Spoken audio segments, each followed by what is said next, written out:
Hello. Hello, Hey. hello. Hi, everyone. Hello. Hello, everyone. Hello, hello, Just hello. waiting few minutes because we are just few right now, Absolutely. and I was enjoying our music. I really like it.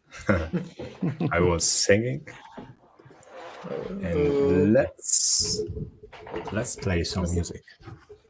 yeah. Good idea, good idea, good idea. Meanwhile, Tue, how are you? I'm pretty good. I'm pretty good. Oh, Um, I'm a little bit tired. We've had some family stuff going on. okay. My mom's not feeling super well, so I'm Okay. spending a lot of time doing that. But yeah, that's life. Yeah. Um, but yeah, I'm. Are you preparing something particular for Easter? Maybe a small trip or something else? So I actually get a chance to go to the studio this Easter, so I'll be doing that. We're running this workshop in Copenhagen called Chromonaut, and yeah, I see there's a bunch of the guys in chat, and I'm Okay, going there as much as I can. okay. And I've been away for like the past month or so, just dropping in like maybe once every 2 weeks or so. But now I'm actually getting a chance to go in there. So I'm doing very different miniatures than I normally do. So for the longest time, for maybe the past 6 years or so, I've been relatively serious about miniatures. It's always been like artistic endeavor and message and yeah, all the artistic stuff with it. And it's been really good, but it's also quite heavy and quite um Stressful. yeah, in some ways stressful. So there's always a lot of doubt that goes with it. So I tend to like edit out a lot of the ideas that I get because they tend to not really channel what I want to show. So I do want to do spiky space marines. I just tend to not do because I favor the more artistic side. But at Okay. the moment, I'm just doing whatever miniatures that I want. So right now, I have like 4 different Warhammer projects on the go. I have one that might be like a competition thingy. I have 2 or 3 different warband things. It's just miniatures for the joy of it because Okay. that's Okay. what I need right now, and it's great to rediscover that is still a thing that I can do with miniatures. Wonderful. Sure. Sure. So Wonderful. yeah, you jumped in so many stuff right Yes. now. Just, yeah. Please, just let's start introducing yourself. Let's start to introduce Tue Kaae, probably one of the most innovative and let me say visual artists in the miniature world. Absolutely. So, welcome to Pittori Senza Gloria, Tue.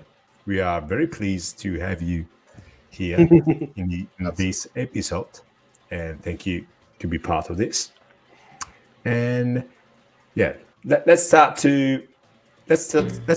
with the beginning. So, how did Tue start to play miniature? Oh, that's a long time Why? ago. Why? When? Yeah, And when? And when did you When? when? start? Why? Why? All And the stuff. where? And where? So my Yeah, I suppose. grandparents. Yeah, I suppose that you started with Games Workshop. I suppose. I don't know, but I suppose I so. actually started before that. So my grandparents Okay. on my mother's side, they would be playing mostly GURPS or like the really old Dungeons and Dragons with my Yeah. uncle. Wow. Good. So they had miniatures for well playing role playing games. So I got introduced to miniatures by them around 5 or 6 years old or so, Wonderful. and I Okay. fell in love with the Cool. miniatures immediately. Wow. I You're still born play with role playing miniatures. games, but the miniatures were really the thing for me. So I painted my first miniatures with like the enamel paints and the little metallic paint pots when I was maybe 6 or 7. Um, So that's where it started. So I got some Rolpatha and some really old Citadel miniatures. Wow. And I painted those. I had like the classic dragon, and they had a bone skeleton woolly mammoth, like years and years ago. Yeah. So Fantastic. yeah, I Yeah. remember very vividly discovering washes, like these magic paints that just Yeah. find all the cavities, so that you don't have to paint all of them like freehand style. Yeah. Yeah, so cool. Yeah, So you but start. that's a long, with- long time ago. Yeah. Um, I I'm went. not going to ask you how old are you, but yeah. I've So, been painting miniatures for more than 35 years. cool. Wow. Wow. Wow. Really Wow. nice. That's a And beautiful, really, really beautiful things. Yeah. when you discover God and Demon and Mhm. something, so did you used to play with Games Workshop stuff or Yeah, I got introduced to Games Workshop some place along that route. I don't remember exactly where or by who, but clearly Games Workshop miniatures back then as well were just way superior to the other things on the market. Okay. And I got really interested in Golden Demon, probably Okay. around 93 or 94 or so. Whoa. Because some of the so Jacob Rune Nielsen was one of the really old granddads of Golden Demon. Yeah, sure. So he was competing that back then, and I got some introduction to him and some Danish shows, and got introduced to Golden Demon. I went to my first Golden Demon in '99. Wow. So the local Games Workshop store in Copenhagen arranged a bus trip to Golden Demon. Okay. So Yeah. we would all go into a bus and then drive through the night and arrive at this. I think that was that was my second trip outside the country. I had a school trip before that. So we went to Golden Nice. Demon, and that was amazing. And I had Yeah. painted the what's her name? Jane Zar, one of the elder Spitter characters. Yeah. But at the same year, back then you wouldn't win with the same miniature several times in the same category. And at the Okay. same year, Werner Klocke, one of the really, really old school guys, he had painted a Jane Zar, same as me. Okay. He just did it better. So I didn't win anything with my first one. Yeah, but it doesn't matter. I mean, Yeah. In those days, we hadn't internet and stuff like that. We had just magazines. I remember White Dwarf, and I just looking at the miniature in White Dwarf magazine, and I was just so fascinated about that, and had a chance to go outside the country was just a win. Oh yeah. Yeah, it was a really, really good experience. I went to Golden Demon 2 years later by myself with one of my mates at the time. And at that time, I brought the Red Marine in 2001. And that was really, really happy about. And I was basically just smitten back then. I just needed to go. Yeah. I had a long run with Golden Demon and not super positive in the end, but it really got me started with the competition thing. I think that so I went to Golden Demon first time in '99, and then I went to Golden Demon every other year. So I went 2001, Wow. and 3, and 5, and 7, I think. And gradually over time, it became clear that Golden Demon wanted. So when I went to the first Golden Demon or my second Golden Demon, what I wanted with miniatures was very much in line with what Games Workshop wanted with Golden Demon. Okay. Yeah. And I progressed in a more and more sort of scratch build and artistic direction, and Games Workshop went into more and more of a corporate and You started rigid to mindset. think. You started to think in a different way. So Yeah, you started Exactly. to walk in a more artistic view, Yeah. and And Golden Demon was. So what really saved miniature painting, especially competition painting, was actually the German Golden Demon. So okay. I went to the German one, the second to last one. I didn't go to the last one, but I went to the second to last one, and that was just a whole different way of doing miniature painting shows. Was So- it the one where Roman won the Slayer? It was the one. I don't remember. It might have Okay. been. So either it was that one or it was the one just after that one. I think Okay. maybe Pika was on the judging Yeah. team. So yeah, probably. If Pika was in the judging team, so it was the same year that I went to German GT, and was the one where Roman won the Slayers world. Yeah. Long time ago. Wonderful event, by the way. Yeah. It was really a different Golden Demon compared Oh, yeah. to Oh, yeah. the others.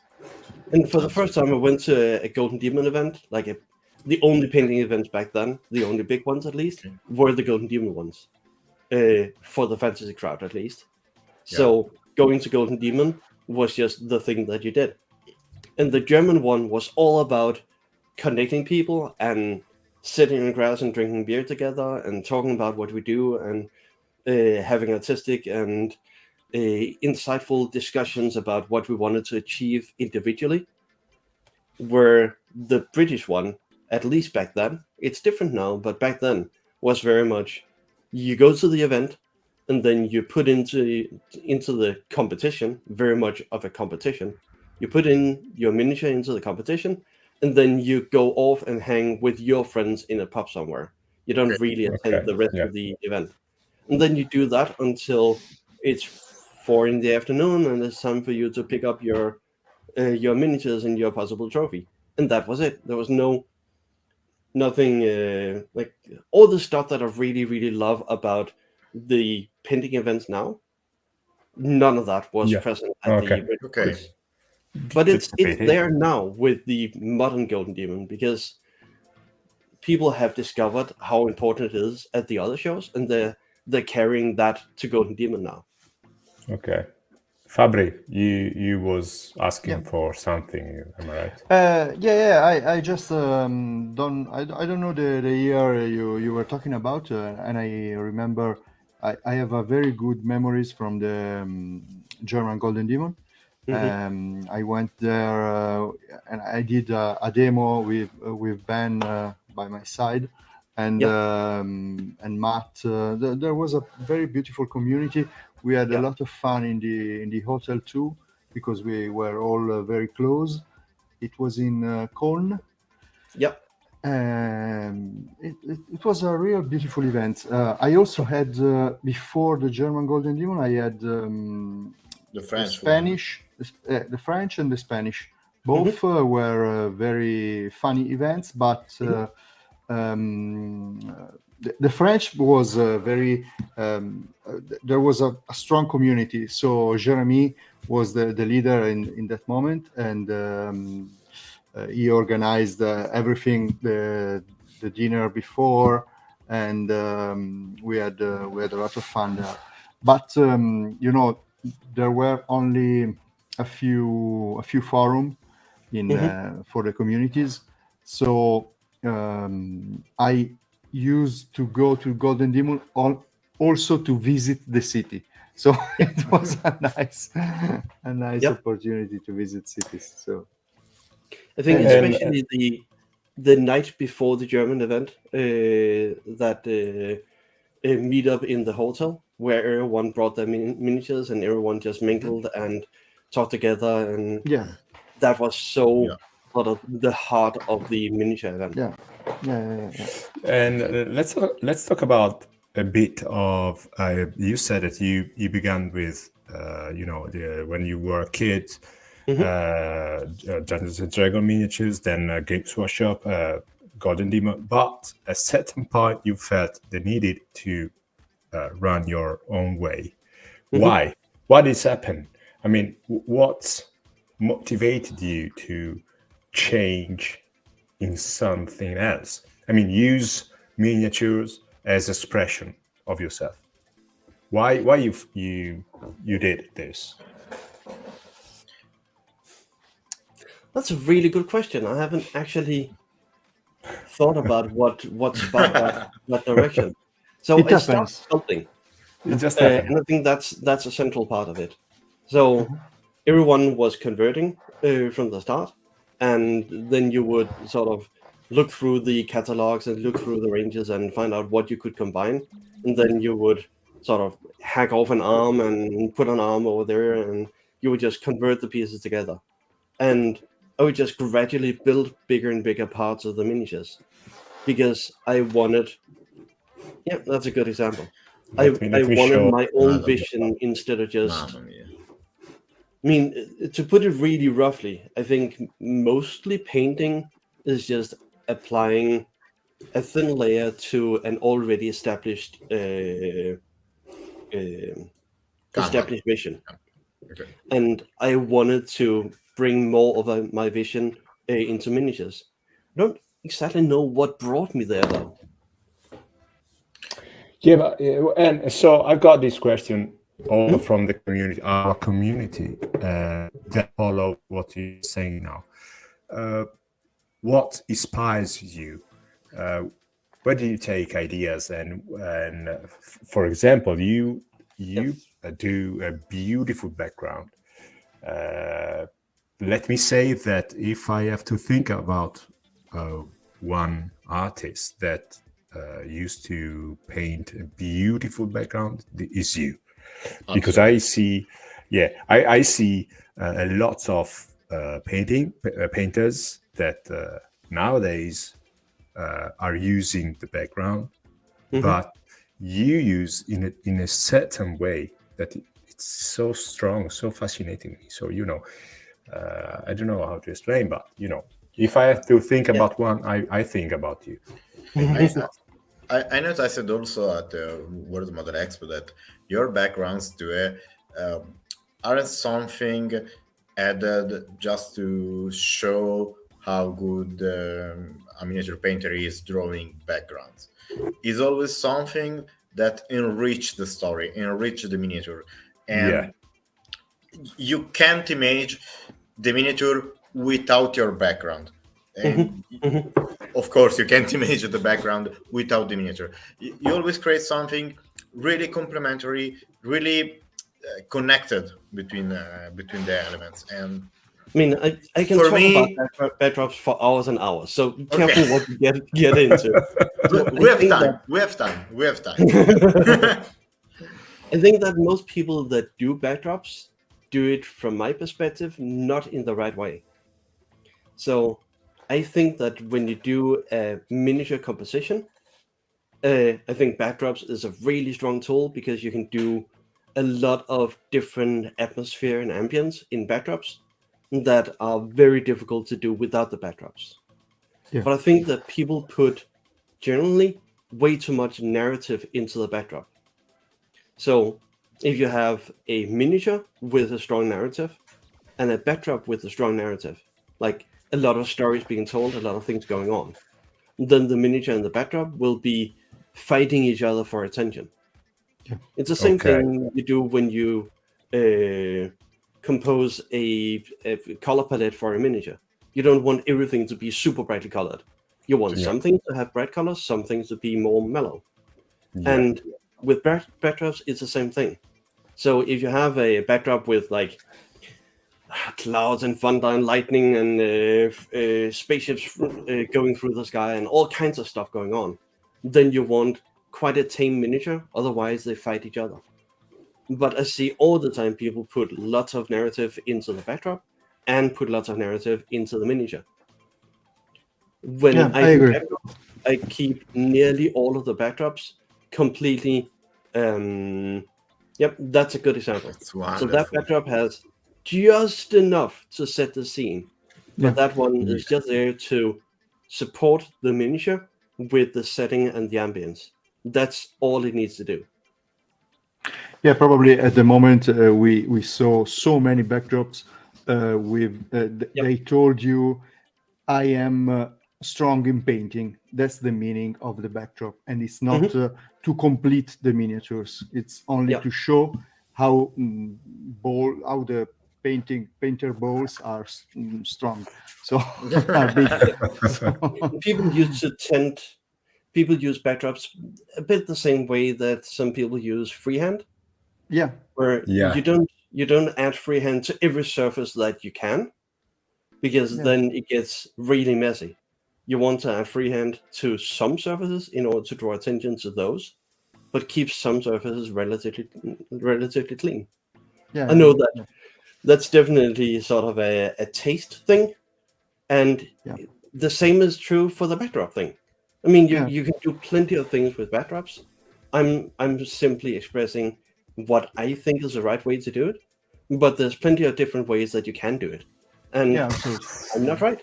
Not Look all how the time. beautiful. Look Yeah, how absolutely. beautiful all of them are. It's so balanced, you know.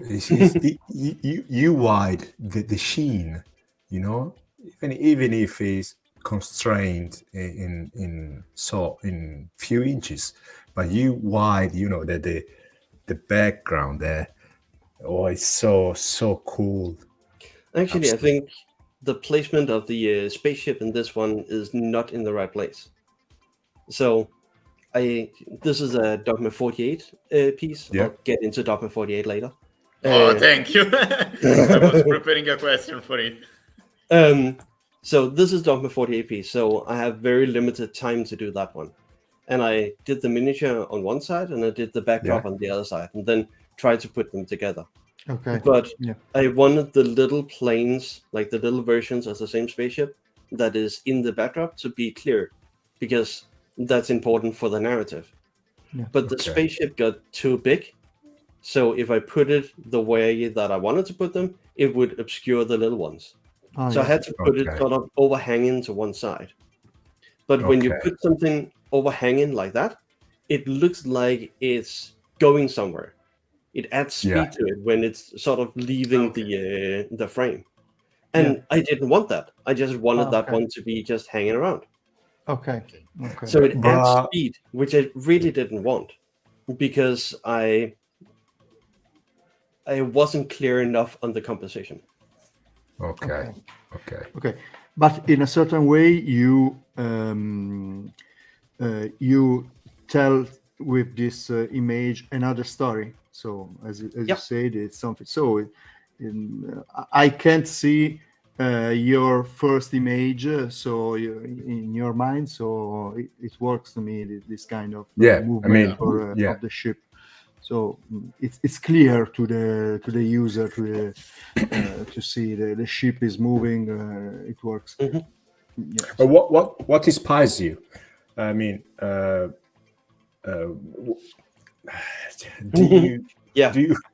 do you wake up in the morning and say, "Oh, today I want to do a spaceship running there," and bring some? So I very rarely get inspired by other miniatures. It happens every now and then. I'm doing a project right now that's inspired by a miniature that I saw on Facebook someday. But most of the time I get inspired by a 2D artist, mostly digital. And so the walking library, the one that we started with, is inspired by Paul Denton and Alex Boyd from the first one. Just a second. I'm going to the big black and white piece. Just a second. I remember that. So Denton and Boyd do these really big, sort of sweeping black and white ink scenes for Games Workshop, and those inspired me to do that one because I wanted to do like an illustration. That piece, this is a VIP, but that piece in its finished one is meant to be like an illustration come to life. So it's sort of a love letter to those illustrations because I really like them. Wonderful. And most of the time I find illustrators and I try to, I wouldn't say copy their style, but maybe interpret their style. Yeah. Okay. So Okay. the You put yourself in it yeah, exactly. rather than copy. Lunchtime, the one with the guys on the spaceship that we just had, that's inspired by am I pulling a blank here? It reminds me of Shite artworks. Is it right? So it's a Swedish illustrator. Yeah, probably. Put in it's the chat. Put in the chat. We're going to Probably take a the look same. on that. Yeah. So And what- basically, I try to condense their style and do my own interpretation of it. The fishing boat is inspired by Ian McKee, which is Okay. really great, great illustrator. So I sort of interpret their style and interpret the way that they use silhouette and shape and color, and do it in my own way. So it's good. sort of, That's great stuff. Great thing. it's a kind of fan art, but not really. It's more sort of Quite a love interpretation. letter, maybe. Yeah, definitely. And you start the process drawing. I see these No, I pictures, don't. for example. I never. So in this one, I drew on a few of the features that I want on the building itself. This is sort of the first building of the. This one, More more or less. That's actually my love letter to Tuscany. So instead of it being an illustrator, it's a place now, because I fucking love Tuscany. Okay. The Swedish illustrator was Simon Stalenhag, probably. Yes, exactly. Okay. Exactly. Yeah. Thank you, Jack. A guy that wrote me the reply. Let me see. Okay. Monte San Savino. Yeah. Yeah. So my base idea with this one is that so if you go to Tuscany and look at Tuscany, it's probably been looking like that for the past 300, 500, 600 years. It probably hasn't changed much.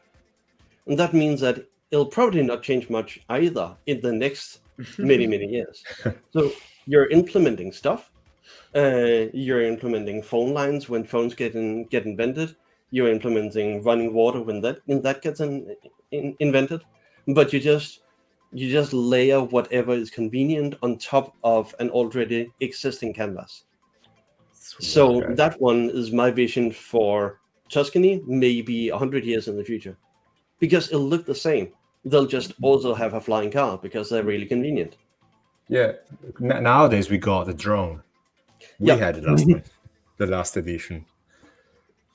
Yeah. And the flying car is sort of breaking the frame, because it's the one part of the narrative that breaks with the current reality. Wonderful. Oh, nice. Wonderful. Nice. This advice also, but then also you turn to sculpture, right? Yeah. Wonderful sculpt. Wonderful, mate. I already told you many times that I love your works. Many times, and never enough. They are really wonderful. I love it. So that one is a good example of my process. So the big pieces that I complete, they always start out as something different. So that toad, for instance, started out as sort of the leader of a corn warband. I wanted it to be like a Nurgle warband, maybe, but I wanted it to be like a fighter guy, like the short and stout armored fighter guy, and a tall wizard guy. Okay. So that's where it started. But then I sculpted a lot on it and fell out of love with it, and it was just sitting around collecting dust somewhere. And then I discover it, and I keep working on it. The space camel piece started as a crude warband, sort of an oversized donkey, like a big space animal for carrying heavy weights. And that one just morphed into something different. And then, So okay, the this really one. big pieces, I always play around a lot to start with, because then when things get really serious, I'm already sort of halfway there. Okay. And this one, what's the story behind this one? So that one is done at Dogma 48 as well. Again. Okay. So we're going to talk about the Dogma 48, Yeah. what it is, how Mhm. probably because a lot of here the community probably don't know what it is. It's quite fair enough to talk about it. Absolutely. Absolutely. So Dogma 48 is an event. We run it twice a year in Copenhagen. And there's other smaller, like other versions of the same event popping up here and there now. So the core of the event is to sit down for a weekend and be very, very focused on what you do. So the framework is that you start a project at the start of the weekend, and by the end of the weekend, like after 48 hours, that's why it's called Dogma 48, you need to have a finished display miniature. Okay. And you can, if you feel more comfortable with it, you can just prime up a bust and put it on a plinth and start painting it when we start Friday evening. That is a relatively small amount of work that you need to do over a weekend, and that should be possible for most people to get over the finish line. So you can start relatively close to the finish line if you're more happy with that, but the point is that you need to aim for the finish line. And the real strength of the event is that everyone is working on their own projects, but we are all working towards this common finish line. And Okay. we're pushing really hard, and we are really focusing really, really hard on what we do. Everyone. And that lends a lot of, creates a really, really good environment for doing these things. Yeah. Do you go there with an idea, or just you grow up the idea just there? Most people go there with a relatively solid idea. I think the most sketchy one we had was Chris Clayton came one year, and Wow. one of his friends had packed up a miniature in a box and gave it to him to go to Copenhagen. And an hour before the event started, he opened the box, and then he had an hour to figure out what he wanted to do it during the weekend. Wonderful. Wonderful. So that's one way of doing it. I've started events with nothing and just wanted to sculpt everything and paint everything.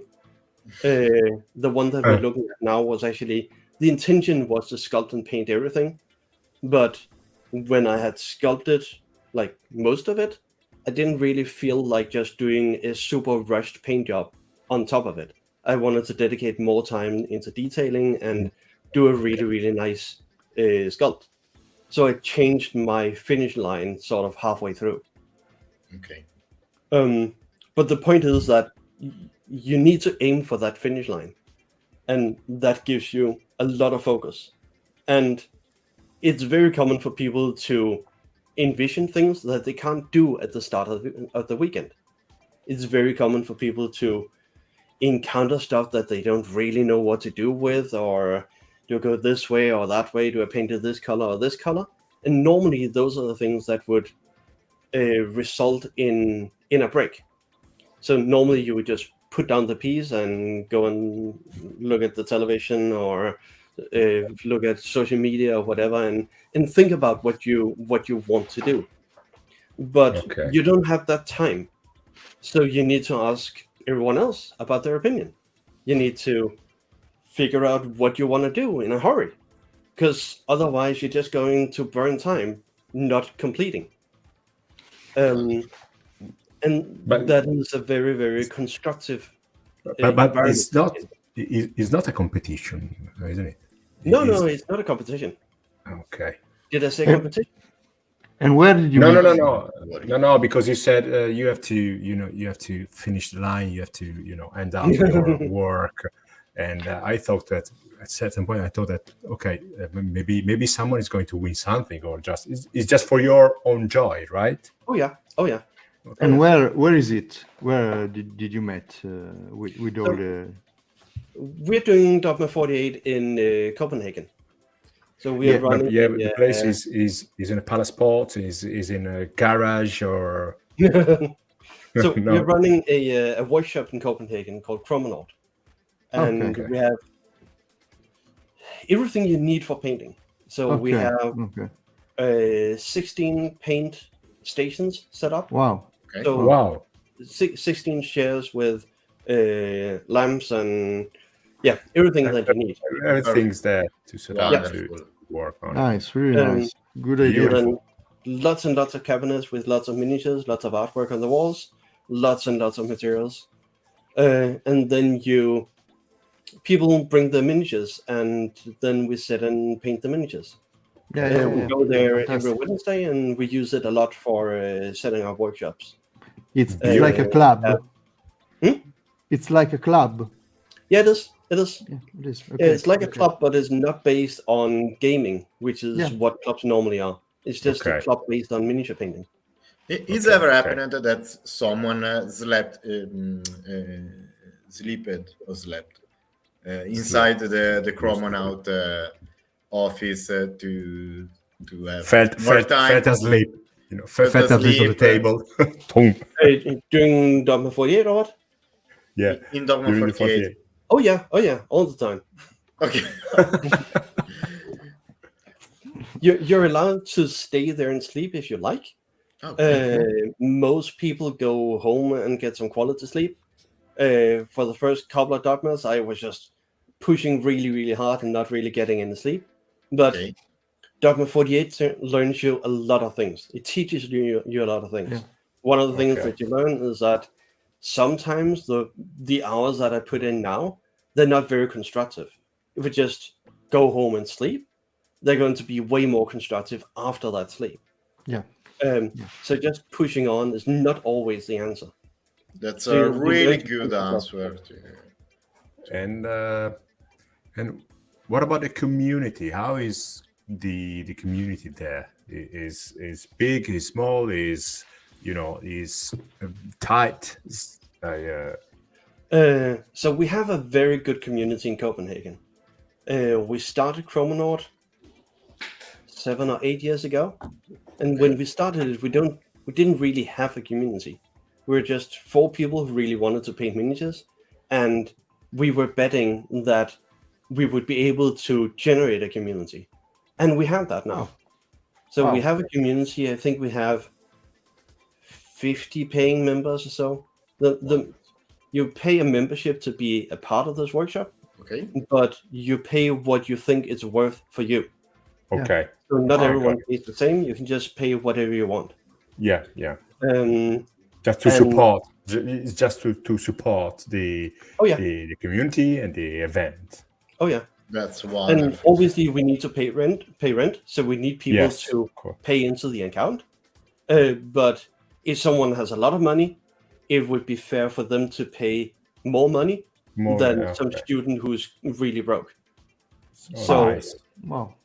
The idea with the community, with any community in my view, is that everyone brings what they have to the community to be part of that community. To have, So a lot of people bring knowledge or logistics, or if someone is really good at making a homepage, cool, that person will make a homepage. If someone wants to be responsible for the soft drinks, cool, you can be responsible for the soft drinks. So everyone bring what they have to be part of that community, to lift the community to a higher place. It would be natural for people to bring their money as well in the same way. So you bring and you give what you want. Wow. And we're lucky enough that it can actually work out that way. Yeah. You're so lucky. What do you think about the other communities? I mean, let's say European community, Spanish, Italian, Mhm. French, German. What do you think about that? So the Danish community is very strong. We have 6 to 8 people coming once a week. We have 50 people locally being a part of it, and we're constantly building it. We're constantly getting new members. We're constantly spreading that idea of the community. That works because we build the community in a very specific way. So I have a philosophy about communities. Yeah, to talk about so that. In order to start a community, you need a core of people that have some kind of competence. Most of the time when it's painting communities, it tend to be people who are good at painting, but it could also be people that are good at organizing workshops or you need some kind of competence in order to attract people to that community. Otherwise, you wouldn't be able to start a community. Then you have the core of the community, and then you have what are called satellite members. So you have a lot of people that go towards the community, and they're interested in taking part in what happens in the core. So people go and ask me, "Hey, how do I do proper highlights?" Okay, I tell them how to do proper highlights. And then you have a core and you have these members. But I think it's very important to get all the members to talk to each other. So if someone comes to me and asks how I do highlights, if I know that one of the other satellite members know enough about doing highlights to satisfy what that other satellite member needs, I pair them up so that the satellite members talk to each other. Yeah, Not because I don't exchange. want to do it, because I really do, but because the health of the community is completely dependent on those satellite members talking to each other. Yeah. And when you have the satellite members talking to each other, you actually have a community. Otherwise, what you essentially have is a cult. You just have a lot of worshippers of a core. Wow. Okay. And a lot of the different national communities are falling apart right now and have been falling apart previously. And that's because it's always been just focused around a few people, and they've never really gotten to the community stage.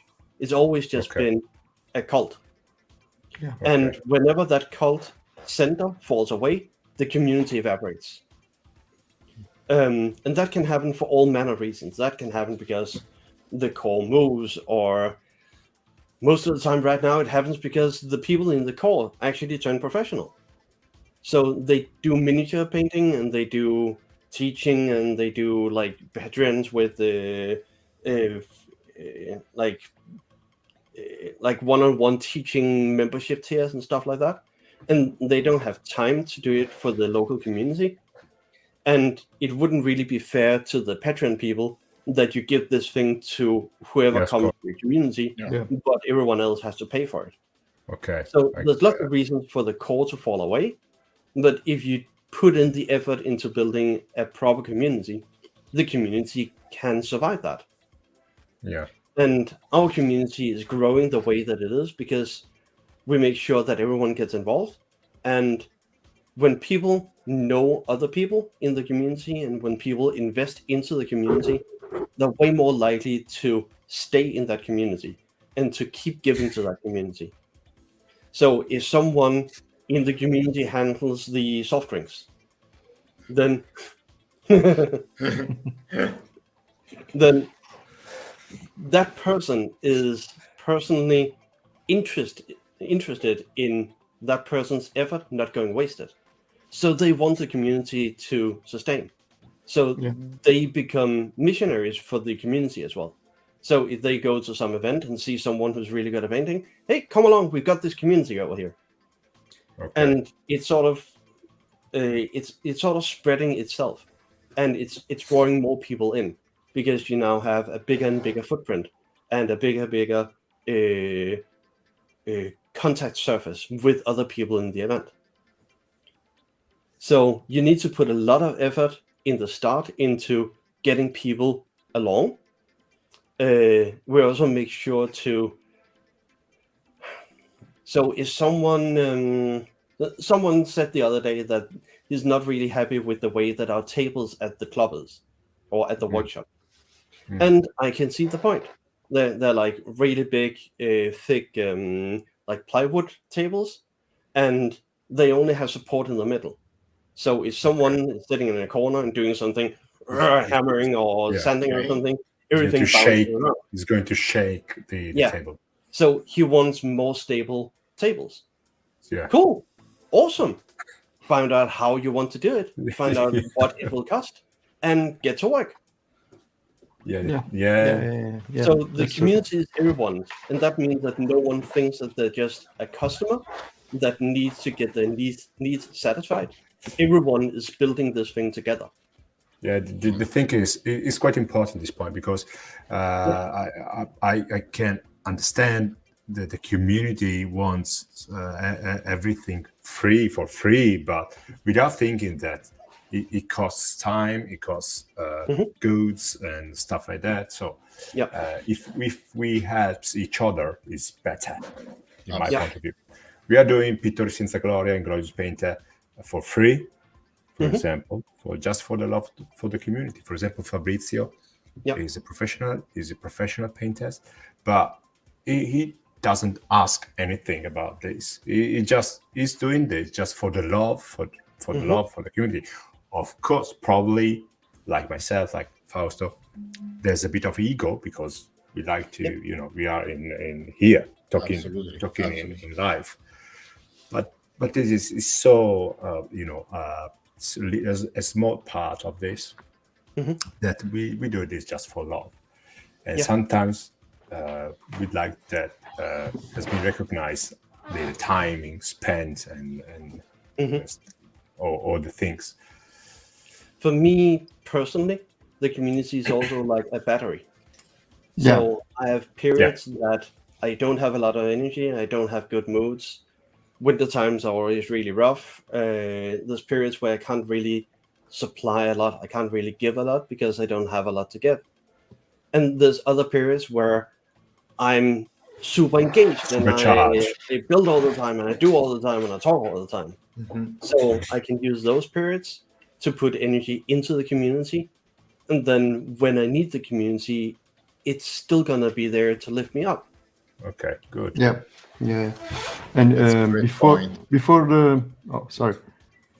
the show, you were talking about some event you will be in. You want to tell us more? Maybe some people is interested because want to meet you. And oh yes. So in the meantime, I'm moving on with pictures. Sure. So I'm trying to go to a lot of events. For the longest time, I didn't have any money, and now I have a little bit more. And that means that I now have the possibility of going to all sorts of events. Okay. Ironically, I got a little bit more money just as the pandemic struck. So I had the opportunity, but everything was closed down. So obviously I couldn't. So I've been completely hamming it with the shows. I went to 5 or 6 shows last year, and I'm doing the same this year. And I'm planning to do the same for as long as I can. So I go to Contrast, SMC, and Monty. I go there every year. Wonderful. Okay. So I need to be kept away physically for me to not go to those shows every year. And then I have a lot of shows that I filter in and out. So last year I went to Golden Demon, and I went there to see Golden Demon, but mostly to get in contact with the British community. Because a lot of what I do is go to the places to see the community. So that was the reason for me going to the British one. I went to Freak Wars in Madrid in order to engage with the Spanish community. Because a lot from the Spanish community don't really go to other shows. I know that some of them do, and we see them all the time, but there's a lot of people in the Spanish community that never leave Spain. Okay. So if I want them to see my miniatures, I need to bring my miniatures to them then. So I went there in order to see that community. This year I'm going to Moson in 1.5 weeks. I'm going to Contrast. Then I'm going to the Fen Model Show. Okay. That's Okay. my British community visit for the year. It's run by Fed Milner and Martin Collier. Yeah. For now, it's a really small show. It happens in Ely, just north of London. And I'm going there to see the British community. Then I'm going to SMC, and I'm going to Monty. I might be putting in a few more shows, but I don't know yet. I really, really felt left out during the Adepticon thing, but yeah, I wanted to go, but mostly because I miss people. Yeah. Okay. So I'm gonna miss people when the British one rolls around, but that will be the week after I get home from Moson. So Yeah. I'll have sort of my show batteries full again. Sure, it's impossible to do everything. So The next trip that you going is Mozen show. Are you going there? Are you going to? I mean, sorry, you are going there like a judge. Yes. Is it possible to know? Is it possible to know which categories are you going to judge? Or For the Moson show? Yeah. I assume that I'll be judging some of the Masters display stuff, and probably all of it. It's the fantasy section of the Moson show is still relatively small. Miklos is doing a lot to promote it. It's being very pushy with promotion, which is great. It's a way to do it. yeah, And absolutely. they're trying to grow the fantasy side of it. But right now it's small enough that you can have probably 2 judging teams judging the entire competition. Okay. So I'll be judging with Kobalsik, I think, and Okay. yeah. But I mean, this is turning out to be sort of my judging year. So I'll Okay, be judging Moton, and I'll be judging at Contrast and at SMC. Okay. So it's a good sort of spread palette of different absolutely. Yeah, absolutely. And what at this point?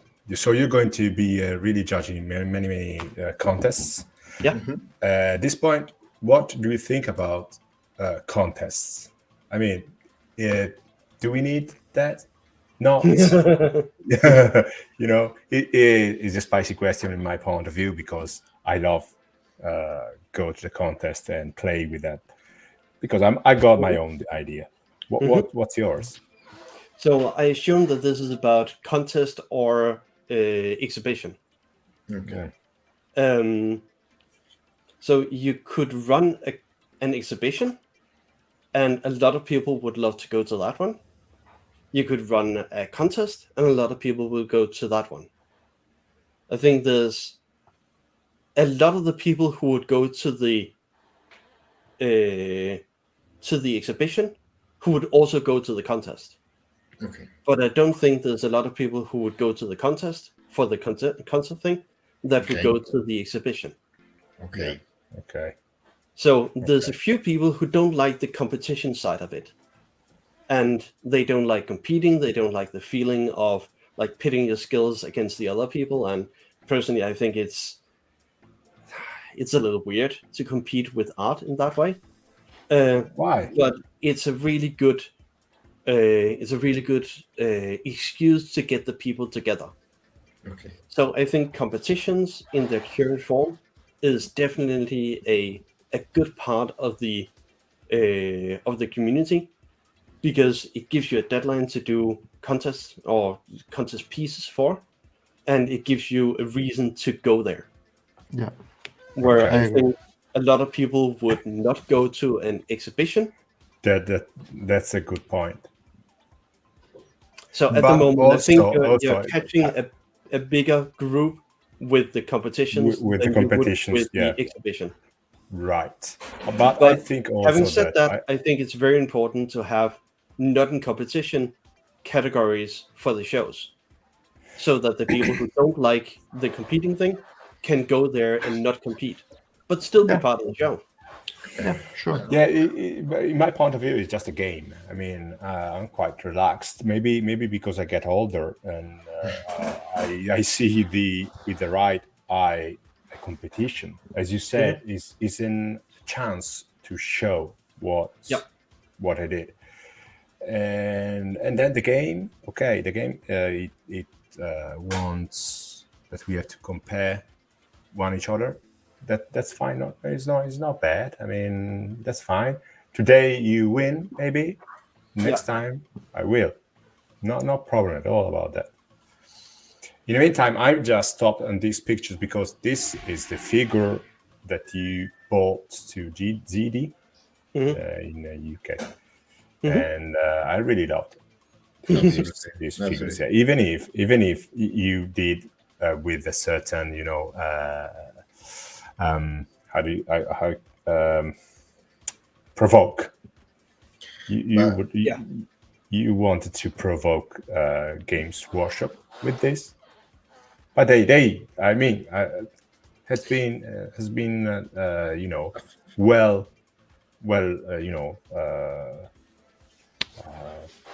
they like it. Yeah. Wait, it took a finally spin, if I don't remember bad.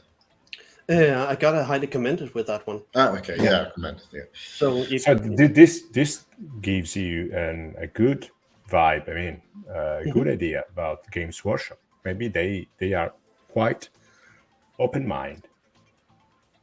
Max Valet was, I think he's running the Studio Elemental team now, and he's doing a lot of work to push Golden Demon towards a more artistic direction.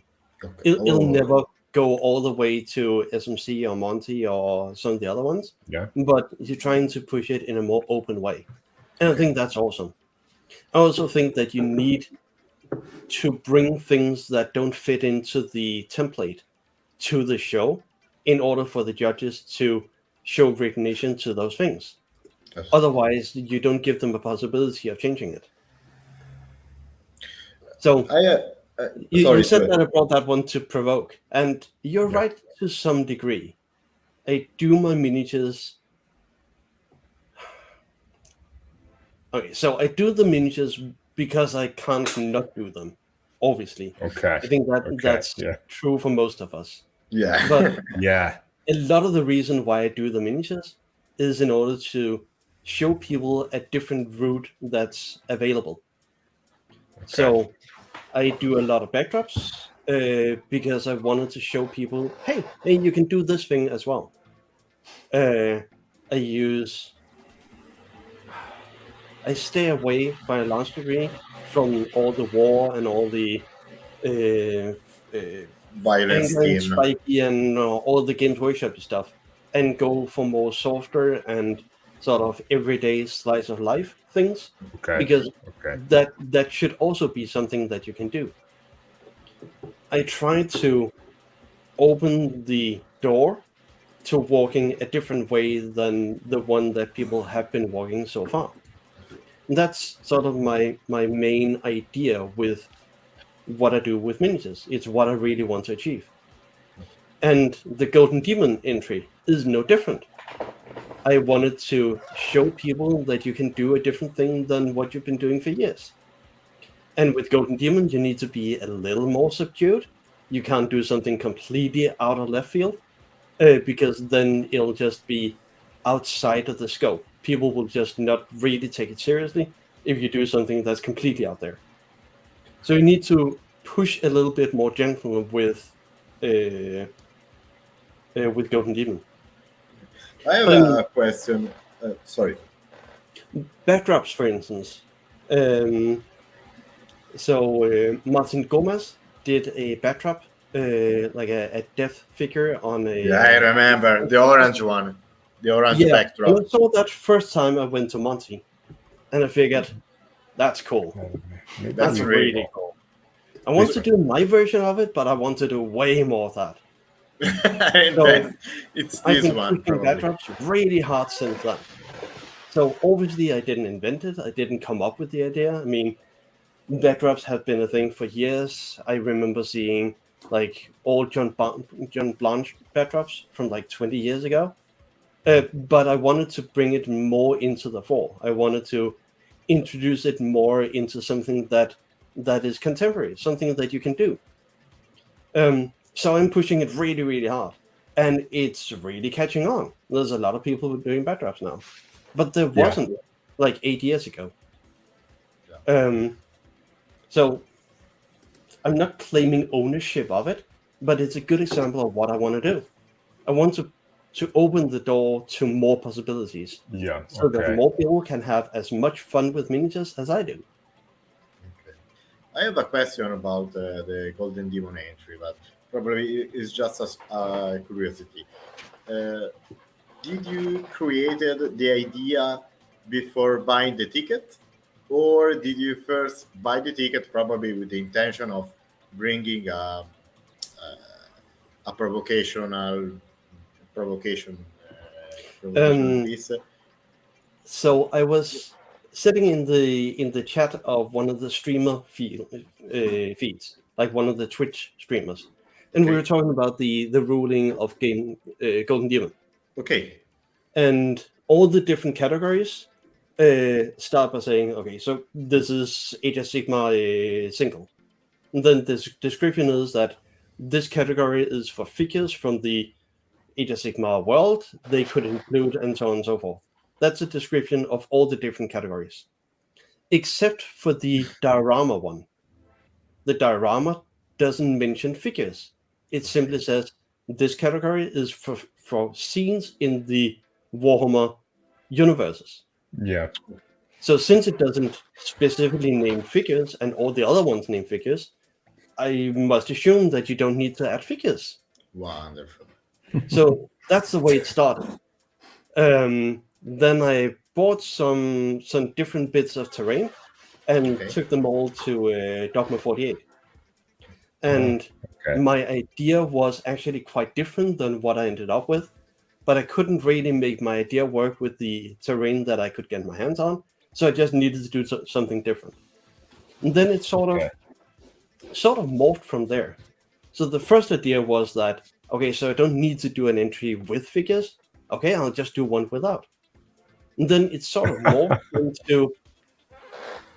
So when I do miniatures, I want to include the viewer. That's one of my big points. Specifically, Golden Demon is really bad at it, because when you go to Golden Demon and view the figures, everything is just closed off.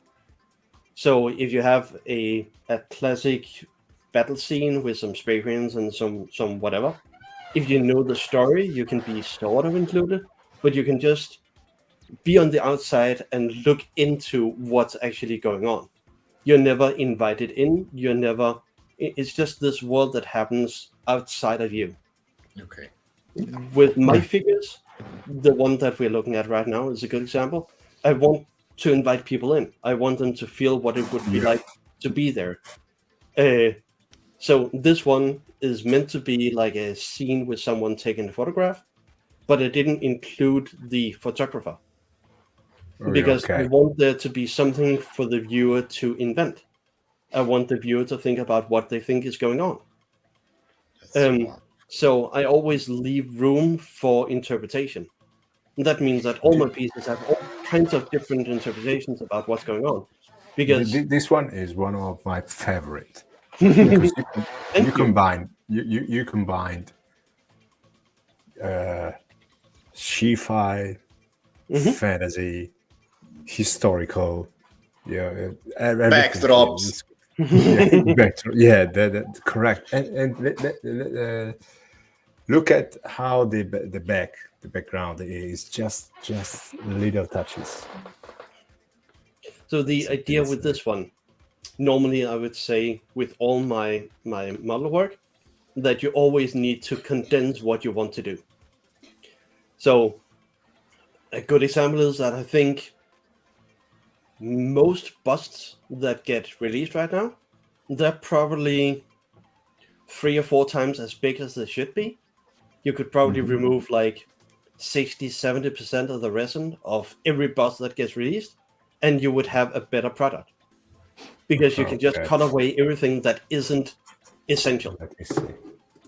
And Let me see. I say that with miniatures all the time. So if you want to do some guys sitting in a jeep, you don't need to do a whole jeep. Actually, you could just do half a jeep, and you could spend the same amount of time doing that half jeep, and it'll just be a better piece. Just cut away anything that isn't strictly necessary, Okay, so because for example, then this you is, can condense what's actually going on. This is a very difficult point to understand for, especially for the new buy, probably. Oh yeah. Because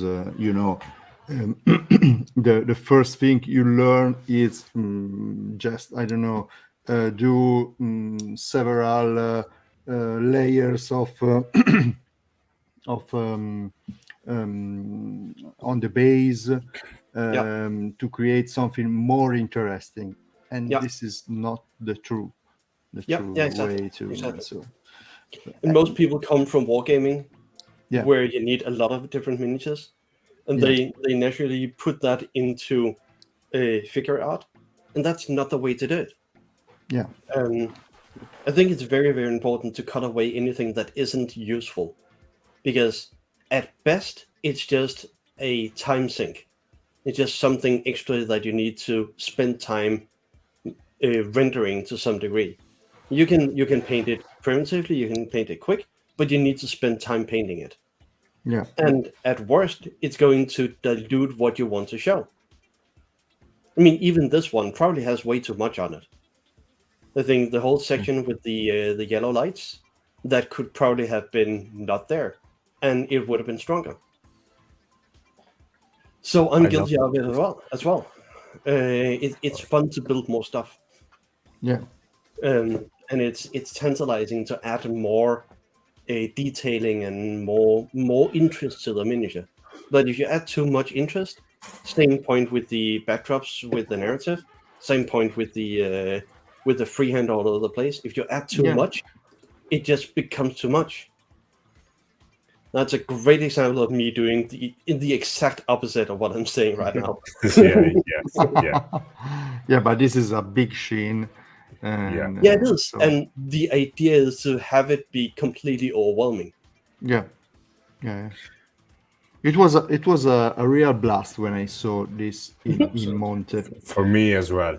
Yeah, it was remember. my personal best of show in that event. I don't remember who won the best of show, but it was for sure my favorite, because it was very different, Innovative. innovative in something that we saw since the beginning from Games Workshop. So that's the biggest point to me. I'm very Right. happy that you like it. I tried a lot of new things.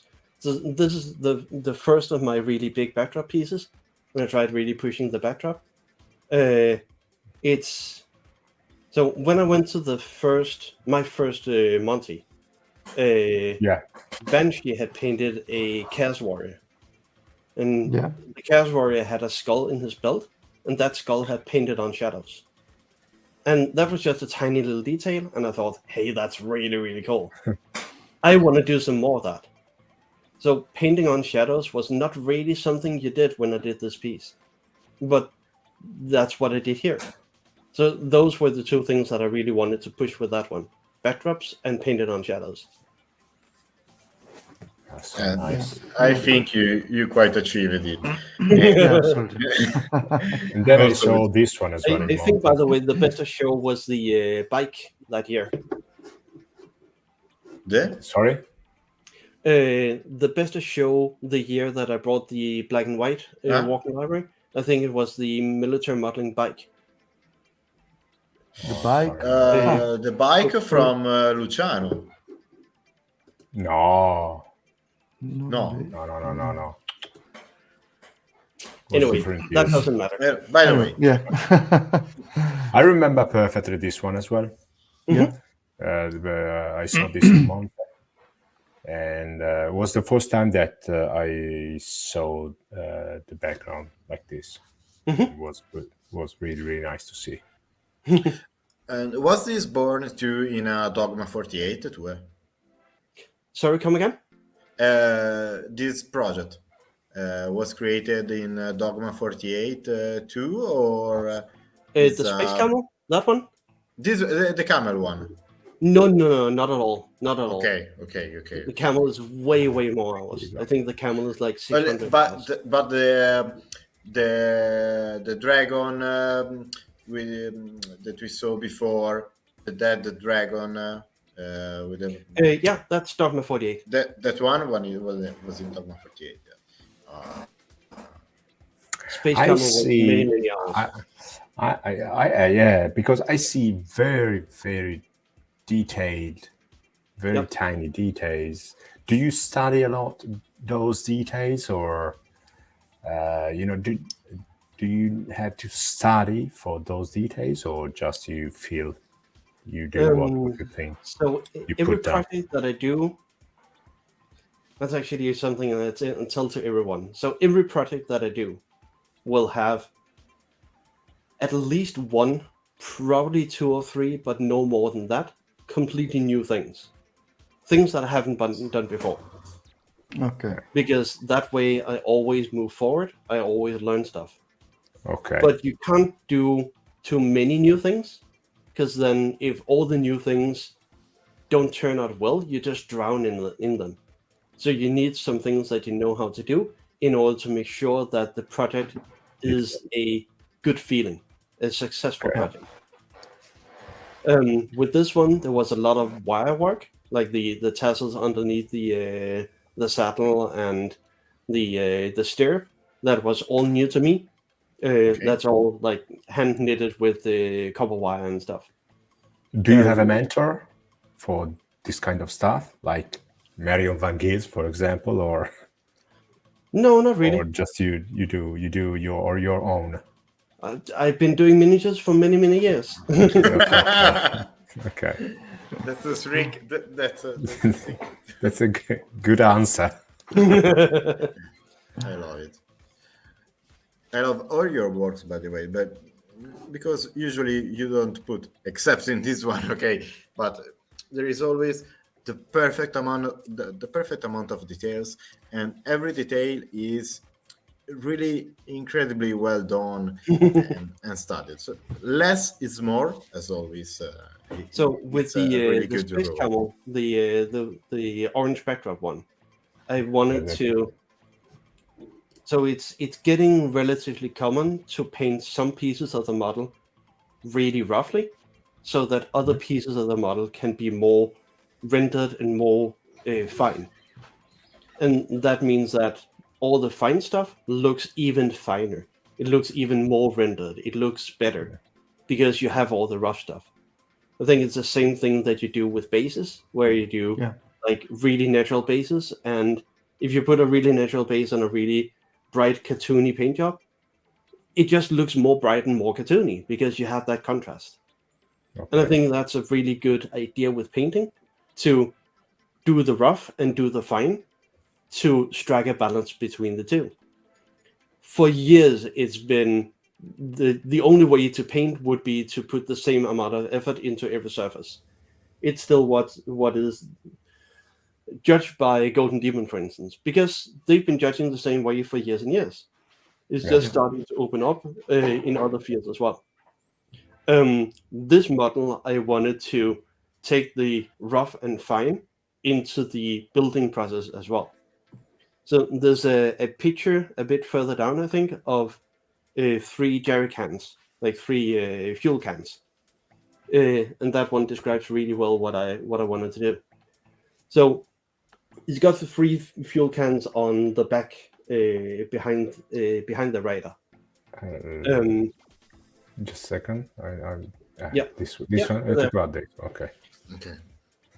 So I want the detailing to be sharper and sharper and more detail around the radar, so that you can push, sort of bleed the details to be less and less detailed the further you get away from the radar. That means that you get pulled towards the radar with the focus. I do that with all manner of things, but I do that with building detail as well. So with the fuel cans, I have one fuel can that's super detailed. That's the plastic Yeah. one with extra detailing on them. Then I have the raw plastic one. Then I have a plastic one with all the detailing removed. And then I have a putty one that's just the basic idea of a fuel can. And the entire miniature is built like that. There's lots of the sculpting that's done really well defined, really like wrinkles and stuff on the animal close to the rider. And when you get further away from him, they bleed blurry. into more plain surfaces. Oh, So Nice that advice. was what I wanted to do with that one.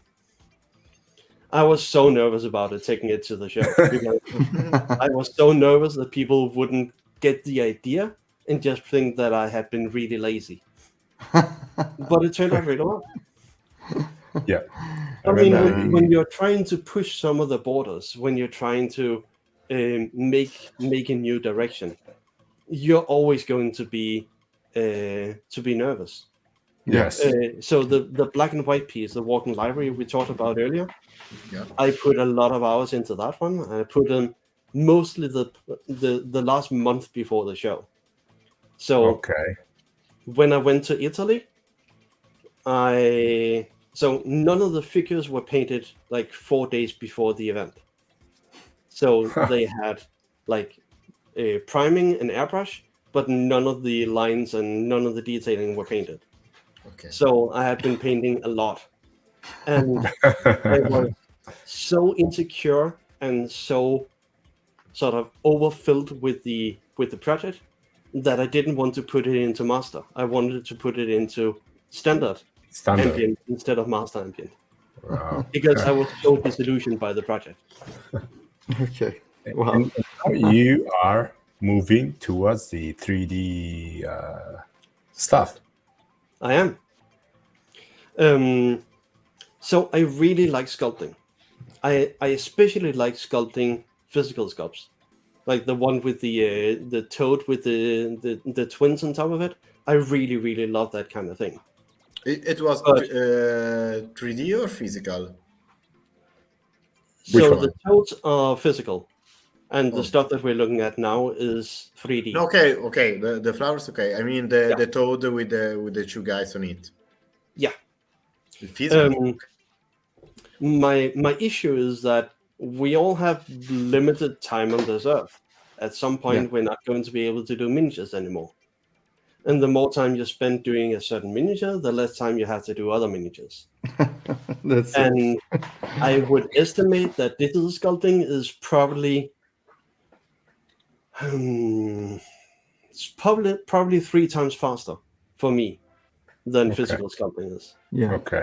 So if I can get my visions out of my fingers 3 times quicker, I'm gonna It's better. do that option. Yeah. That's I- the I right like way. The process of physical sculpting more, but the amount that I can get done with computer sculpting is just way better.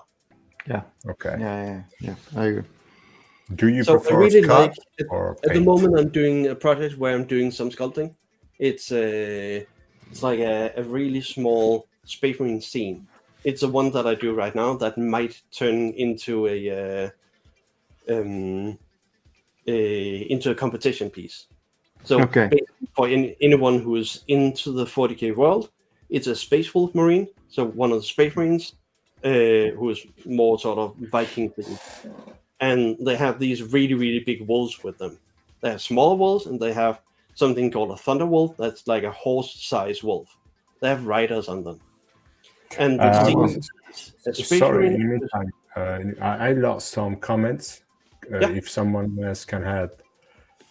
Marco was asking for something, maybe to your Space Marine. Let me see. I'm going to find out the Space Marine, the red one. It probably let's wait. was one of the This one. old Golden Demon entry from Tue Kaae, Chaos Space Marine, modified one. This one. Mhm. Yeah. And Marco is asking for. Yeah. Marco, sorry. It's funny with that Space Marine. So that one I did 22 years ago. 22 years. Wow. That's a long time. It means that it's been so long That's a lot that I of don't time. That's a really lot of time. remember doing it anymore. And to me, it's more sort of just, it's just a miniature. I don't really have sort of a strong ownership towards it anymore because I don't remember doing it. So it's more sort of some stuff that I'm just by happenstance the steward of. So I've met many people through this painting miniature hobby that has a much stronger connection to that miniature than I do, even though I made it. But I mean, it makes me happy every single time to know that I did something so long ago that has inspired so many people. Because Yeah. I meet people very regularly that tell me stuff like that.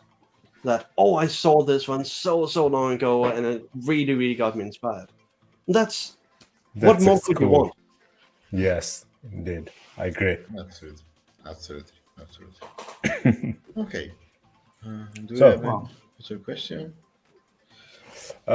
Maybe we got a question from community, but this one is quite weird. It's okay. We are going to talk about your bare feet because this is Yeah. quite odd for us. Talk about, is this something that you feel is just something with is a manner of earth feelings, or there's a community there? That's not really a community. I meet people very rarely who walk bare feet here as well. I don't like shoes. Okay. I really don't like shoes. So whenever I can not wear shoes, I don't wear shoes. Okay. And that's really all there is. A different side of it is that you get, when you walk bare feet, you actually feel what you walk on. So Yeah, walking it on hurts. pavement and walking on gravel and walking on grass, they're all different feelings. So I constantly get feedback from my feet. I constantly get informations about my community, not my community, my surroundings. Okay. And I really like that. I mean, everyone knows the feeling of walking bare feet on grass or walking on the beach, and they're pleasant feelings. And I Even get in that all the winter. time. How do you get the temperature? How do you I hate It's a to question have. of habit. So when you live in a really cold climate, I mean, if you live in Greenland or the north of Norway or something like that, You're in a habit. going outside in maybe minus 50 degrees, it's not going to kill you. Where Okay. if I go there and I walk outside, it's going to kill me. So you just get accustomed to it. I regularly talk. We have some Spanish guys in the community here as well, and they're always like, "Well, I think the Danish summers are all right," and I'm like, when we hit around 30 degrees in Denmark, I'm sweating. I'm not functional in those degrees. Okay. But I mean, 5 degrees outside today. That was nice. That feels like summer. And they're like, okay, I'm still wearing my winter coat. So all of that temperature stuff is all about getting used to it. Okay. Yeah. I do winter bathing as well. So basically, I go to the harbor in January, February or so, and jump into the water. And that's also about It's so crazy. about Right? temperature. Wow. That one specifically is about biodrugs, to be honest. You are my favorite Vikings that I know. So Absolutely. if you go to the harbor in January, the water will be around 4 or 3 degrees warm or cold, rather. Okay. And if you jump into that water, your body will just assume that you're dying. Yeah. And it knows that in order to get you out of the situation like this and not die, is you just flood your system with all the drugs that it has. So it's just flooding you with adrenaline and all kinds of good stuff. And that feeling stays in your body for maybe 2 weeks. Wow. So jumping into the ocean in January feels like shit. It's not a pleasant experience. You feel like you're dying. All your skin hurt. It's horrible. But you get a really, really good warm feeling in your body just after, and the next 2 weeks. It reminds me of the That's Wim worth Hof. It reminds me of the Wim Hof routine that asks you to do a very cold shower each morning, Yeah. really to power up your energy. Yeah, exactly. Something quite similar. Yeah, it's the same mechanic. It's just less extreme. Okay. Wow. Wonderful. We have another question from the Telegram. Yes, please. You talked before that your main source of inspiration is 2D art, but is there a place or a website that you suggest to or that you mostly use to take inspiration? I don't know, ArtStation, Pinterest, or even Facebook, or just Google. If or ever I museum. want ideas, I open up Pinterest. And I've curated my Pinterest very carefully to show me the stuff that I want. Okay. It means that I'm very careful what I use Pinterest for. Because if I need a lot of reference for something specific, I don't use Pinterest for that. I use other Okay. things. Because if I click on 30 pictures of I don't know, palm trees, Pinterest is going to show me only palm trees for 3 weeks. Yeah. So I'm very careful with what I use Pinterest for. But if I Okay. just want new ideas, I use Pinterest. Okay. Cool. I use Instagram a lot for just background inspiration. I use ArtStation. I use any number of things.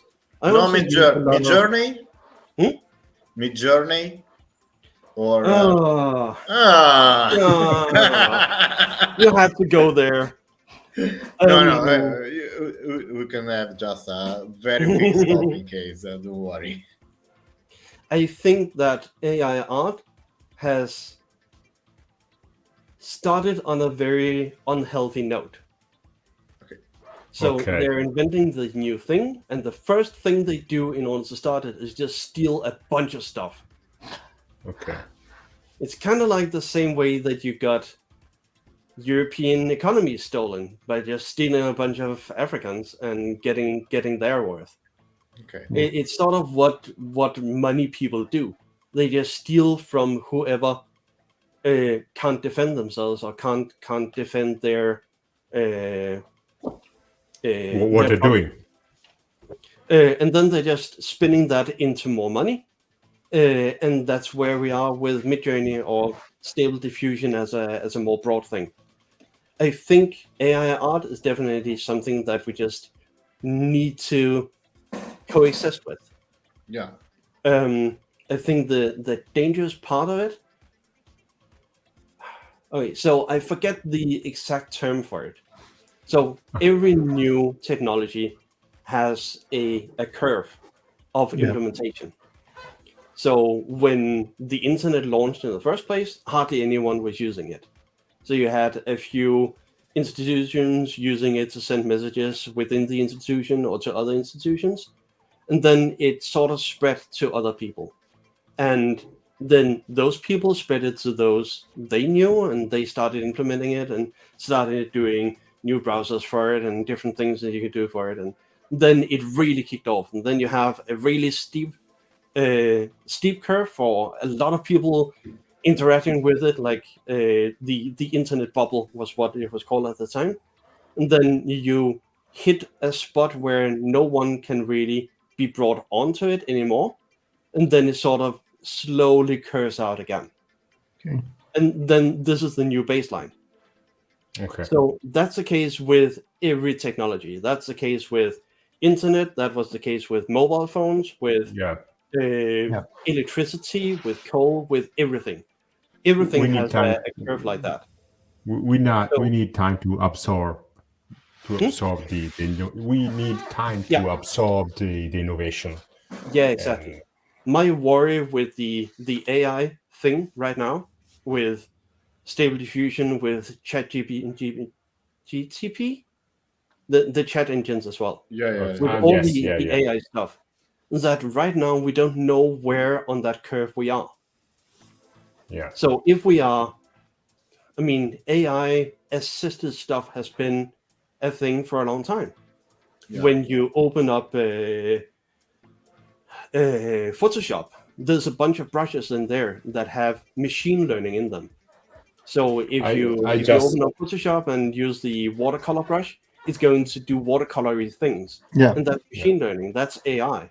Yeah. Yeah. So we might be just in the very top of the curve. And if we are, Stable Diffusion is just a really good tool for illustrators. Because right now, an illustrator with Stable Diffusion and some random Joe with Stable Diffusion, the illustrator will beat him 10 out of 10 times with that. So if we're in the very last end of the curve, I'm feeling relatively safe with it. But if we're in the very start of the curve, we need to buckle in. Yeah. Because it's just going to get more wild from here.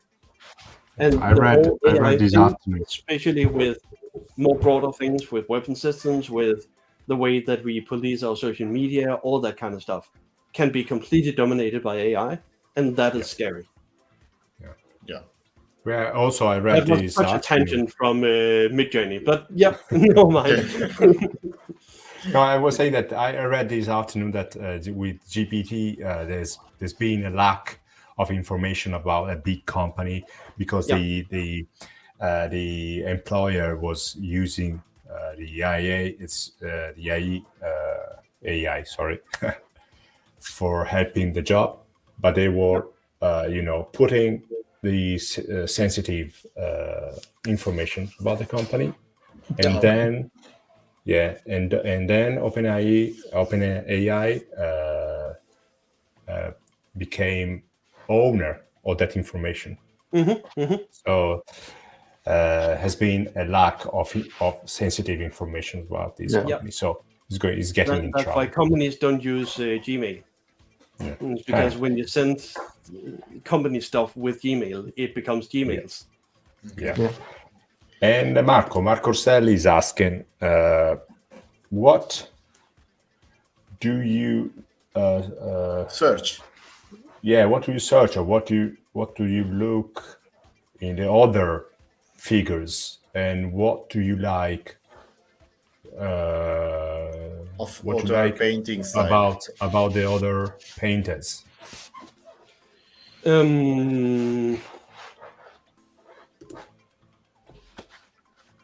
do I look for? Or what do you like? So I like new stuff. Mostly I just like new stuff, whatever stuff it is. So when someone has a new idea, it could be like keeping everything grisal. It could be some of the more artistic stuff where it's just, hey, I sketched this one in an hour. I really like this stuff. Mostly it's the new stuff that I really like. I love whatever Romuald Pat paints, but I see he does some new stuff every now and then, but mostly he's very settled in his style. So he doesn't really paint that much that surprises me.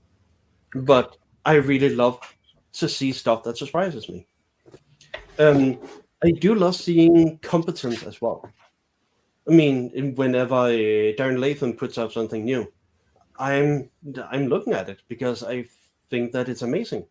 But it's amazing to me from a more technical point of view. I can admire the technical application, but I don't think that it's very interesting from a more artistic point of view. And most of what I do with miniatures is very artistically minded. And I mean, I'm trying to push boundaries. I'm trying to constantly introduce more things. And in that way, miniature painting doesn't really offer me that much in terms of inspiration. because I'm trying to push outside of the Feet. bubble we are in already. Yeah. So I need to look at other places. So I need to look at photographs, at the fine art, at all kinds of things. Okay. But I love most of what I see. I do think that there's... So miniature painting is getting really, really big. It's getting bigger and bigger by the year. I used to be able to keep up with up-and-coming talents and keep up with who's getting really good and who needs some tutoring and so on. And every time I log on Instagram, I discover 3 or 4 different amazing painters. So I just can't keep up anymore. I think that it's quite common for these painters to fit in very comfortably in an already defined area. So the Spanish school is really dominant right now. There's a lot of people who paint the same way that that the Spanish community paints. I mean that's a very broad thing, but these established schools are way more safe to be in than it is to do your own thing. And I think maybe a lot of painters stay in those because it's more comfortable. You already have a willing crowd. You already have people that are into the stuff that you paint. But that would be the case for Genfui's style or Spanish or Italian or whatever. The entire historical thing is also a very safe space. If you just do whatever everyone else is doing and you're doing it well, you're going to be well received. Whereas if you do something completely out of left field, you're going to have to fight for it a lot more. Yeah, probably at the beginning, yes. I do think that miniature painting is getting... This is really contentious. I think miniature painting is getting a little bit boring. Okay. That was my question. We came out from War Model Expo. That is probably the most important. And then we had Monte. And we had also a very strong edition of Golden Demon in September. Yep. And you were in all the shows. What is your opinion about that? Because you mentioned that it's a bit boring at the moment. Our world, and I totally agree with this kind of with your opinion. Yeah. So please tell me more about that. Why? Why? Tell me more about why you think it's boring. I think that I see a lot of different miniatures wrapped in the same paint job. Yeah. I see a lot of people painting the same way. And I think it's more... So knowledge and guides, like Patreon, YouTube, all of that, it's very, very common it's very easy for people to access videos that tell you what to do. But no one tells you why. I stop you on this because you said Patreon and something like that. Yeah. Tell you what to do, and not how to think on what you have to do. Yeah. Sorry. No one tells you why. No one teaches you how to figure out what to do. Yeah. They just teach you the already established, already sort of. They teach you skills ready to go. It's ready to go. You know what I mean? Yeah, exactly. Yeah. And it means that you can just watch some videos and do the technical application.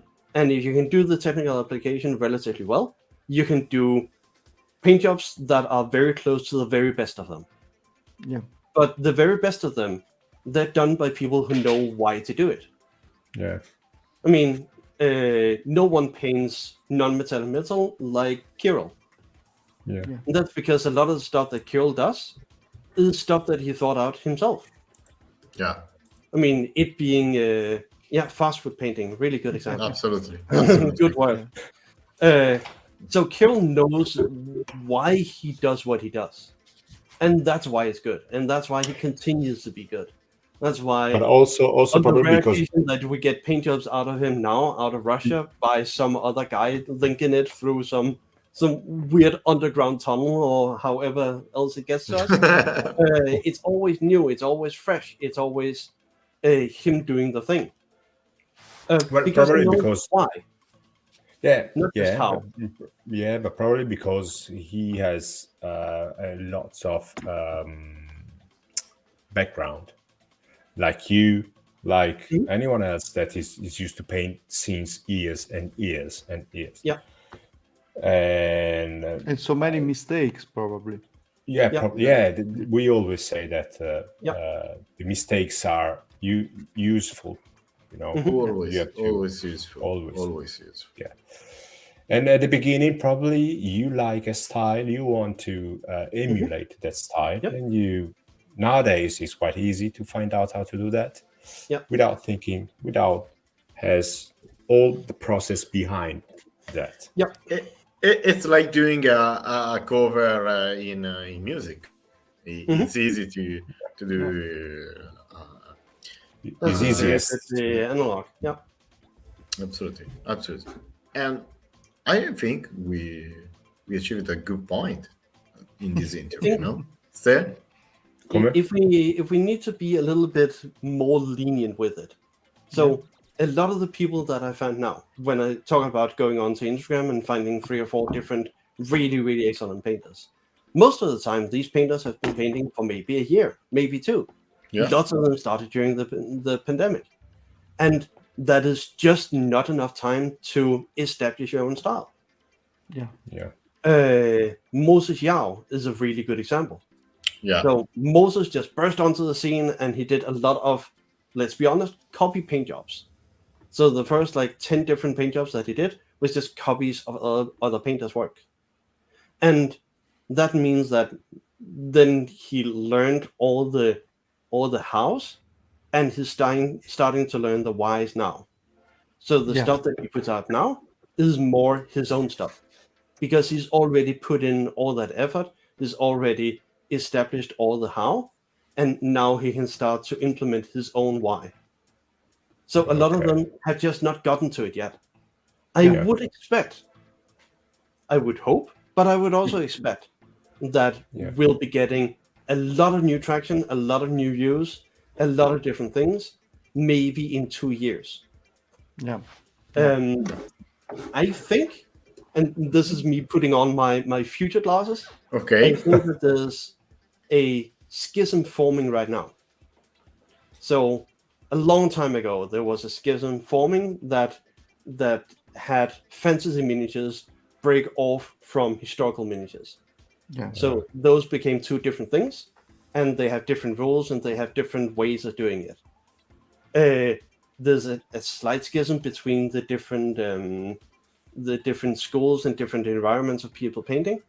But I think that the whole Games Workshop way of painting will split off within the next 3 or 4 years, because the entire Games Workshop ethos is very different than the more artistic side of it. And they will want to have their own thing, just like I will want to have my own thing. So I think that there will be they are a company. Interaction between the two, because they're going in a very, very specific angle, and they're not following the rest of the community in any way. Maybe it would be more fair to say that Games Workshop and Golden Demon is steering the majority of the community in a certain way, and these other artistic-minded painters, like me, like you guys, we're just sort of steering off into the sunset somewhere. Because we are the small guys. Games Workshop is huge. Yeah, of course. It's a big company. Is working for his own a business. So that's okay. And it's getting very clear that Golden Demon is unpaid heavy metal jobs. Yeah. Tue, sorry. Do you have some links to share that? I don't know. Do you have some webpage or your club Gallery, whatever you would like Yeah. to share with the people here. I don't have much, to be honest. I'm running an Instagram account for myself. Okay. Yeah, put. We can put in later on in our Yep. Telegram pub. Yep. So we can share your link. Absolutely. It's the thing that I'm constantly trying to get better at, to be more visible. I mean, I started on Instagram in the first place in order to be more visible. I started frequenting a lot of Twitch streams, like just dropping in, seeing what people do, and talking to them. And a lot of the Twitch streamers, they had no idea. They had never seen my pieces. They had no idea who I was. They didn't know me at all. And that was pity. quite a wake-up call, because I thought that people knew my stuff. Obviously, they don't. And that's because there's a whole different ecosystem, a whole different group forming right now. Yeah. People who are on Instagram, people who are on Twitch, and people who are on different Discord channels. Yeah. And that grouping has very little to do with the competition going to shows grouping. So they only consume miniatures through these channels. And if I want to get my miniatures to them, I need to go there. So that's the reason why I'm on Instagram. And I fucking hate the platform. I hate the way they upload pictures. I hate the formats. They're not built for miniature painting, especially they're not built for the backdrop things that I do. I either do the tall ones and then they're tiny in the pictures, or I do the white ones and they're tiny in the pictures. They're great for selfies, but for the stuff that I do, the format is just horrible. It's a fucking job. But if I want people to look at my pieces, I need to be there. Yeah, that's true. Absolutely. Unfortunately, that's true. Yeah. And So like Marco said, and always less persons on brushes. So Less people on brush. less people on brushes. Yeah. Say, Dimmy. it's time. It's time. Yeah, we're going to close Yes. this episode. Thank you, Tue, for. Thank you very for much. being Yeah, part. really. And thank you. Thank you so that much. was a lot of fun. Yeah, me for us as well. Yeah. Absolutely. And if you want to say hello, please do. Mm-hmm. Yeah. Hello. The camera is all yours. The camera is all yours. If you want to say hello camera's to all someone. mine. Yeah. I mean, I've been flapping my lip for the past 1.5 hours. I don't know what to say. So say hello to our Italian guys, Italian community. Yeah. Italian Hello, girls. community. I will be coming around to you again. I'm really looking forward to seeing you all at the shows. If you see me and want to talk, come up and talk. I always want to talk to people about miniatures. Always. Yeah. Great. If you have Grande. constructive opinions, if you think my work is shit, I want to know. Oh, come on. If you like it, I want to know as well. Come say hi. I like your works. I love them too. Yeah. I love All of them. your works. Yeah. Absolutely. And please share more your stuff in Instagram and whatever. Yeah. Okay. Perfect. So, Cool. So, guys, Good it's night, time to everyone. close. Yeah. Thank you very much, around, Stuart. guys. Thank you all. and Thank you all. see you See you next soon. time. Bye bye. Bye bye. Ciao. Bye bye.